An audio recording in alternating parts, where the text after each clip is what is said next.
is a choice for no, because otherwise you'd be stepping forward and making that choice for yes. We take a lot of things that we work on with ourselves and we take it like classes. Okay, I took that class, and it can either be like, got the t-shirt, wore it out, and now I'm past it, or it can be something like, I got a doctorate in debt. And see, you're getting into the laughter now. Okay, I took that class, I finally passed it, I finally learned it, I'm not going back there anymore. And again, that changes the energy of poor me, I'm so in debt. And laughter is the frequency of God's source. Yes. And so when you laugh too, you're bringing in healing frequency to start, so you can start on a path of laughter in order to start healing the thoughts and the emotions you have about the abuse of money and about what money is in your life and your relationship to it. And it's so cool because when you can get to the laughter, you've thrown out shame and guilt and humiliation and all that other stuff. Yeah. So again, you're taking power back. You're not letting these negative emotions trigger you and jerk you along and make you stay a victim. Who told you should be ashamed or be in that state for what Somehow growing up, I learned that I was less than. I wasn't good enough. You're not a good enough daughter. Then you're not a good enough parent, or you're not a good enough sister. Why are you being so mean to your sister, right? Oh, yes. Wasn't me, she did it. Yeah, your mom loved you best, right? She did, and it's we learn. We've learned because it's a form of power and powerlessness as you grow up, and you have kids going out, and you think that to keep them safe, you teach them shame and guilt in order to, and fear. You're going to get spanked or you're punished if you do that. And it's all having to do with putting you in a mold of someone's choosing. And it's time now to step out of that and understand that those are lessons that you've learned, and you no longer have to hold the lesson of shame and fear and guilt. You can start laughing, you can start flipping the grid, that mental grid, the emotional grid, and looking at things from a different viewpoint of no, I can't do that, but how about I can do some of it, or I can do it to this extent, or I can do this part of it. And that's all I'm going to commit to. I'm not going to lie about it. Yeah. Don't want me to say that, yes, I'll pay all of this today if I know I can't pay it today. I'm not going to lie to you. I have this amount. This is what you can have. Can we work with that? And if we can't, then the consequences, whatever the company decides to do. It's renegotiating with integrity. Because you had made a contract that you would pay a debt. But the whole thing is to go back and renegotiate with integrity so that you're doing what you can. And even if you have to go into bankruptcy, I know I was very close to bankruptcy twice. And there were some times, in fact, I had my car repossessed years, I did a bankruptcy about 20, 30 years ago. Yeah, you have to sometimes. But I was so determined that, for my own integrity, that I was going to pay it off. Because I had made a contract, and to me, when you make a contract, your handshake is your bond, then you fulfill that contract, and unless they come back and say to you, no, it's okay, you don't have to, but it's making good for you and for your own moral ethics.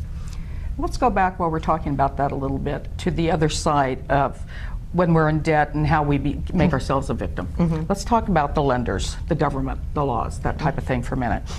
The way we talked about with money consciousness and healing money consciousness, and now we're co-creating together, working together for both of our highest good, back to highest good for everyone again. I want that for my banks, for my lenders. Those credit card companies trusted me. They didn't have to lend me the money, and I'm the one that chose to take the money at the interest rate that they were saying. The same with the bank. I chose the bank. I chose the lines of credit. I chose all of that. I chose with the cars. All of those things. I choose to live in this country, which means I choose to follow its laws. They may not be fair, but my choice is I could advocate or do something or write letters or things to get them changed if I don't like them. So by my not doing any of that, I've accepted them and how they're going to be. Our taxes. People don't want to pay their taxes. I've gotten to where I'm blessing the fact that I'm making my monthly payments, and the IRS was loving enough to set up a payment plan for me and to work with what I could afford, because I do want to pay them. Do you know what that means? I own libraries, I own roads, I own national parks. I enjoy them. I want those roads without potholes. I want to get into that park and hug that tree. That's what the taxes change. People don't want to pay taxes, but they want good roads, and they want water. They want. And when it snows, I want the snowplows out. Right, and it's like, how do they think that manifest? That's right. They are part of the manifestation process. They are putting in the frequency or the energy of money as taxes so that they can actually get what returns back to them are the services. Fire, policemen. I want those people out there. I want somebody monitoring the highways when somebody's driving erratically or there's a bad accident. I want those things to happen. You know, the county developments that take care of kids, I want those kids taken care of. I don't want, do you know how many homeless families are on the streets and how many kids going to school that are still homeless? I want those lunch programs so that those babies have food. I want the charities and things that do coats so they have a coat. What good is them going to school if they don't have the food to have the nutrients and to have the consciousness, to have the clarity to be able to study? Right, because then it's self-fulfilling. They don't get good nutrition, and then they can't learn, therefore they can't graduate, they can't get a good job, and the homelessness is perpetuated. And actually, when there's bad nutrition, it causes chemical changes in the brain, and now you have a whole society of non-educated That's right. and people that maybe can't think as clearly. You know what's scarier? If you're a person that just wants to know what's in it for me, trust me, these kids are voting tomorrow on our Social Security and what they're going to do with us. I'd prefer they didn't lock me up in a concentration camp, you know? Send me away to the mountains and forget me.